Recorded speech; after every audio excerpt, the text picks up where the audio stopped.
السلام ورحمة الله وبركاته. إن الحمد لله نحمده ونستعينه ونستغفره ونعوذ بالله من شرور أنفسنا ومن سيئات أعمالنا. من يهده الله فلا مضل له ومن يضلل فلا هادي له.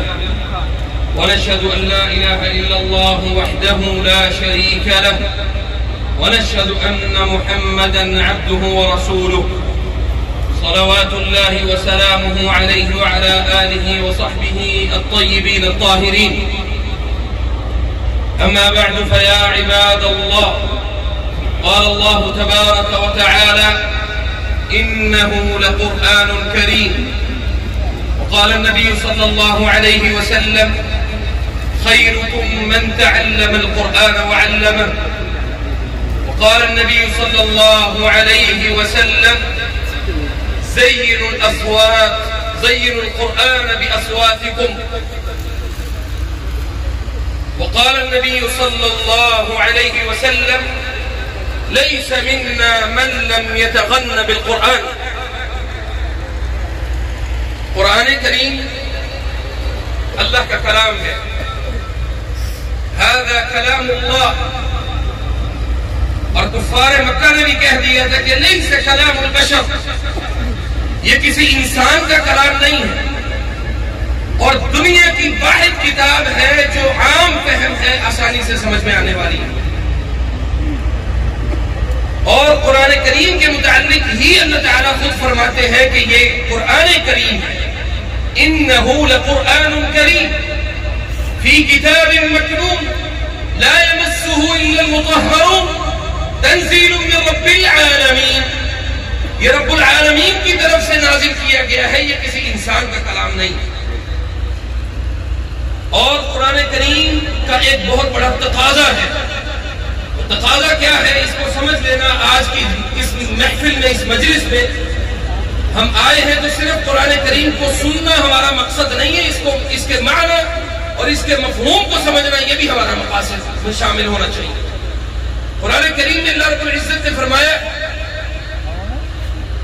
اللہ اکبر، نبی صلی اللہ علیہ وسلم نے فرمایا: خیرکم من تعلم القرآن وعلمہ. تم میں بہترین وہ ہے جو قرآن کریم کو سکھاتا ہے اور سیکھتا ہے. قرآن کریم کی تعلیم، اس کی تجوید، اس کا اتقان، اس کا لحن، اس کے لہجات، اس کی آوازیں، کس انداز میں اس کو پڑھنا ہے، پڑھانے والے، پڑھنے والے تمام قسم کے لوگ خیر پر ہیں. اور اس سے بڑی خوشخبری اور مبارکباد اللہ کی طرف سے وہ کیا ہوگی کہ اللہ تعالیٰ نے آپ کو ان لوگوں میں چن لیا ہے جو لوگ صاحب قرآن ہیں، اور وہ لوگ جو صاحب قرآن نہیں ہیں اللہ نے ان میں سے آپ کو الگ کر لیا ہے. اپنے آپ کو صاحب قرآن بنائے. اللہ تعالیٰ نے ان صدور کو، ان آنکھوں کو، ان کانوں کو، ان سماعتوں کو اللہ تعالیٰ نے عزتیں بخشی ہیں جن لوگوں نے، جن سماعتوں نے، جن سینوں نے اللہ کے قرآن کو عزت بخشی. آج ہماری ضرورت ہے کہ ہم قرآن کریم کو صرف اپنی آوازوں سے مزین نہ کریں، اپنے اعمال سے بھی مزین کریں. قرآن کریم میرے اور آپ سے یہ تقاضا کرتا ہے کہ جو ہدایت ہے وہ اللہ کی طرف سے ہے. اور انہو یہدی، اللہ یہدی من یشاء، اللہ جسے چاہتا ہے اس کو اللہ تعالیٰ ہدایت کی طرف لے آتا ہے. آج قرآن کریم صرف جہیز میں دینے کے لیے باقی ہے. قرآن کریم مدارس میں حفظ کروایا ضرور جا رہا ہے. قرآن کریم مختلف جگہ پر اس کے دروس ضرور ہوتے ہیں، لیکن آپ اپنے آپ سے، میں اپنے آپ سے سوال کروں کہ کیا قرآن کریم کے جو اصل تقاضے تھے وہ کیا میں نے اور آپ نے پورے کیے ہیں؟ ہماری بچیوں کو، ہمارے نوجوان بچوں کو، ہمارے بوڑھوں کو اور ہماری نوجوان نسل کو اس بات کے اوپر لے کے آنا، یہ ہمارے علماء کا، ہمارے قارئین کرام کا، یہ ان سب کا یہ کام ہے کہ اپنی عوام کو، اپنے ساتھ چلنے والے لوگوں کو قرآن کریم کے معنی اور اس کے مفہوم اور اس کے جو شان نزول اور قرآن کریم کی تفسیر، قرآن کریم کو لکھنے والے کون کون سے مفسر ہیں، ان سب کے متعلق ایک شوق پیدا کیا جائے، وہ لائبریریاں ان کو وزٹ کروائی جائے، وہ مکاتب جو ہیں، وہ مکتبے، وہ ان کو بتائے جائیں کہ وہاں پہ نئی کتاب موجود ہے۔ میں آپ کو ابھی بتاؤں، ایک ہفتہ پہلے میں UAE میں موجود تھا، تو قرآن کریم سے محبت کس طرح سے والدین اپنی اولاد کے اندر پیدا کرتے ہیں۔ میں نے والد صاحب کو پیچھے فون کیا پاکستان، میں نے کہا ابو جی آپ کے لیے یہاں سے کیا لے کے آؤں، آپ کے لیے یہاں سے کیا لے کے آؤں۔ والد صاحب نے کہا بیٹا دیکھو قرآن کریم کے موضوع کے اوپر کوئی نئی کتاب موجود ہے تو وہ مکتبہ جا کے ڈھونڈو اور وہاں سے وہ کتاب لے کے آؤ۔ اور اپنے والد کے لیے وہ میں کتاب لے کے آیا۔ آپ یقین کریں کہ اللہ تعالیٰ اس بات کا گواہ ہے کہ جب آپ اپنے والدین کی اس چیز کے اوپر کام کر رہے ہیں تو آپ کو اللہ تعالیٰ آپ کا سینہ ویسے ہی قرآن کریم کے لیے کھول دیتا ہے۔ اور اگر آج میں آپ سب بھائیوں کے سامنے، احباب کے سامنے، دنیا کے سامنے بات کرنے کے قابل ہوا ہوں تو میں اپنے والد کی اس محنت کی وجہ سے ہوں جو انہوں نے ہمیں اپنے سامنے بٹھا کے قرآن کریم صرف حفظ نہیں کروایا بلکہ قرآن کریم کو والد محترم نے ہمیں تفسیر بھی پڑھائی خود، اور قرآن کریم کے اوپر محنت ہمیں خود کروائی۔ کیا آج ہمارے والدین اس قابل ہیں کہ وہ اپنی اولادوں کو تفسیر پڑھا سکے، اپنی اولادوں کو قرآن کریم کی تعلیم دے سکے، اپنی اولادوں کو اس بات کے اوپر لے کے آئیں کہ بیٹا آؤ ہم ایک آیت روزانہ کی تلاوت کریں، قرآن کریم کے معنی اور مفہوم کو سمجھیں، اپنی زندگیوں میں عمل پیدا کریں۔ یہ اسی صورت میں ہوگا جب آپ اپنی اولاد کو زین الاصوات بالقرآن، اپنی اولاد کو سکھائیں کہ قرآن کریم سے اپنی آوازوں کو کیسے مزین کرنا ہے۔ تو یہ چیزیں بہت اہم ہیں۔ اپنی اولادوں کو، اپنے بچوں کو علموا اولادکم، اپنی اولادوں کو کیا سکھاؤ؟ القرآن و تفسیر القرآن و خشوع القرآن، قرآن کریم میں خشوع کیسے آئے گا، قرآن کریم کو سمجھنا۔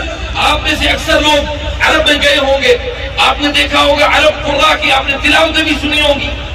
جب عذاب کی آیات آتی ہے ان کی آنکھوں سے آنسو نکلتے ہیں، روتے ہیں، گڑ گڑاتے ہیں، سورۃ الزمر کی آخری آیات پڑھتے ہیں، جہنم کا سارا منظرنامہ ہمارے سامنے ہوتا ہے۔ لیکن مجال ہے کہ آج بھی ہماری اس نوجوان نسل کو یہ پتا ہو کہ ہم عذاب کی آیات پڑھ رہے ہیں، ہم صرف ایسے ہی پڑھ رہے ہیں جیسے قرآن ایز اٹ از نازل ہوا ہے، جیسے نازل ہوا میں نے ویسے ہی پڑھ کے اپنی زندگی گزار دی، قرآن کو سمجھا نہیں، اس کے مفہوم کو، اس کے معنی اور مطالب کو، اس کے اوپر غور نہیں کیا تو قرآن کریم نے میری اور آپ کی زندگی میں کوئی تبدیلی بھی واقعہ نہیں کر دی۔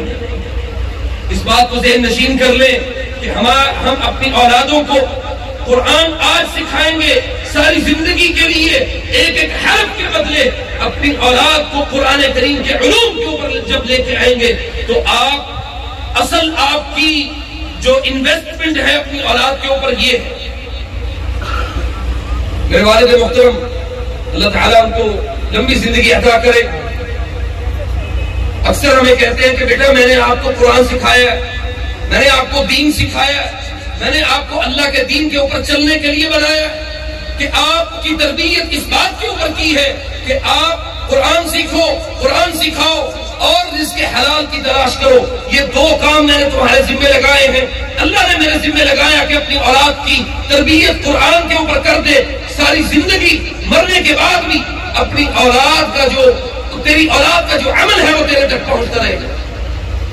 تو وہ کہتے ہیں کہ میں نے آپ کو ڈاکٹر، انجینئر، پروفیسر آپ کو نہیں بنایا، میں نے آپ کو یہ بنایا ہے کہ اللہ کے قرآن کو اپنے سینوں سے مزین کرو، اپنے سینوں کو اللہ کے قرآن سے مزین کرو، اپنی آوازوں سے، اپنی تلاوت سے، قرآن کریم کو پڑھنے اور پڑھانے سے، قرآن کریم کی خدمت کرنے سے، قرآن کریم کو لکھنے سے، قرآن کریم کی صفائی کرنے سے، اس کی ترتیب کرنے سے، ہر عمل سے، ہر عمل پر اللہ تعالیٰ اپنے بندوں پر راضی ہوتا ہے۔ جب ہم قرآن کریم کی خدمت کے لیے خود کو متعین کریں گے، اللہ تعالیٰ قوموں کو اسی قرآن کی وجہ سے اللہ نے آج جو ہے وہ عزتیں بخشی ہیں، اور اسی کی وجہ سے اللہ تعالیٰ قوموں کو ذلت دے گا۔ جب تم قرآن کریم کو ترک کر دو گے، اللہ صلی اللہ علیہ وسلم، اللہ تمہارے اوپر ذلت مسلط کر دے گا۔ اور تیسری بات، میں نے ایک اور حدیث پڑھی، لیس منا من لم یتغن بالقرآن، وہ ہم میں سے نہیں ہے، وہ ہم میں سے نہیں ہے جو قرآن کریم کو گا کے پڑھتا ہے۔ شیخ ابن باز رحمہ اللہ نے اس حدیث کے متعلق لکھا ہے، اس کی تشریح انہوں نے کی ہے، وہ کہتے ہیں کہ جو لوگ قرآن کریم کو گا کے پڑھتے ہیں، قرآن کریم کو جیسے گانے گائے جاتے ہیں ویسے گا کے پڑھتے ہیں، ان کے دلوں میں خشوع نہیں ہوتا، وہ اللہ کا خوف نہیں کر سکتے، وہ اللہ کا خوف دلا نہیں سکتے، ان کو اللہ تعالیٰ کے اس کلام کے اوپر دسترس حاصل نہیں ہے۔ وہ لوگ جو قرآن کریم کو خوبصورت آواز کے ساتھ پڑھتے ہیں، وہ چار چیزوں کے اوپر سبب ہے۔ ماشاءاللہ سے ہماری آج کی اس مجلس میں، اس محفل میں بڑے بڑے اللہ تعالیٰ کے کلام کو پڑھنے والے قرآن کرام موجود ہیں، اور یقین کریں کہ وہ ہم عام لوگوں میں بہت زیادہ اونچے درجے والے ہیں جو قرآن کریم کی خدمت پر معمور ہے اور مصروف ہے۔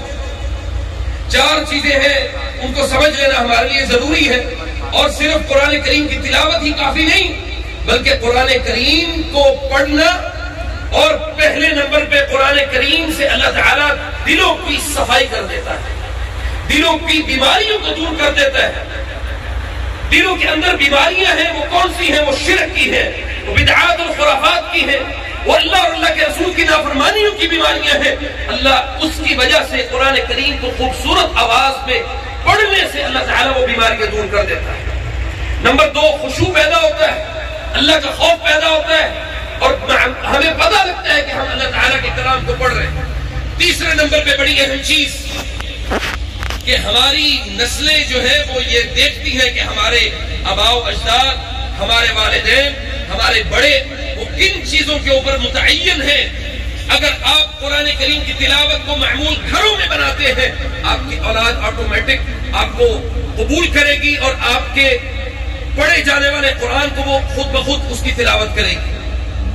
اور آخر میں اللہ تعالیٰ اس قرآن کریم کی وجہ سے آپ کی اور آپ کی آنے والی نسلوں کی اللہ تعالیٰ بقا کی ضمانت دیتا ہے، گارنٹی دیتا ہے۔ ہمارے محترم قاری ادریس عاصف رحمہ اللہ پچھلے دنوں فوت ہو گئے، اللہ تعالیٰ ان کو غریق رحمت کرے، ان پر کروڑوں رحمت اللہ کی ہو۔ انہوں نے آج سے 14 سال پہلے ہمیں قرآن پڑھایا۔ کیا وجہ ہے کہ آج بھی ہم ان کے نام کو، ان کے عمل کو، ان کے معاملات کو آج بھی یاد رکھے ہوئے ہیں۔ ہم اس وجہ سے ان کے نام کو یاد نہیں رکھے ہوئے کہ وہ ایک شخصیت تھے، ہم اس وجہ سے کہ اللہ تعالیٰ نے ان کے سینے میں قرآن رکھا تھا، اور قرآن کی وجہ سے آج جو اللہ نے ان کے نام کی بقا رکھی ہے، وہ صرف اور صرف ایک ہی وجہ ہے کہ وہ اللہ کا کلام، اللہ کے قرآن کے خدمتگار تھے، اور اللہ کے کلام کے اوپر انہوں نے محنت کی۔ ہزاروں، سینکڑوں جو ہے وہ ان کے شاگرد ہیں پاکستان میں اور دوسرے ممالک میں جو قرآن کریم کی خدمات سر انجام دے رہے ہیں۔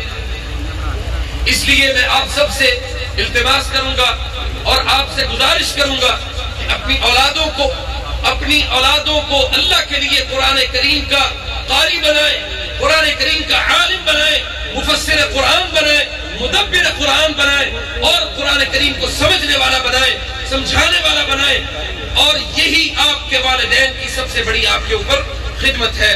وجزاکم اللہ خیر۔ السلام علیکم ورحمۃ اللہ وبرکاتہ۔ انتہائی خوبصورت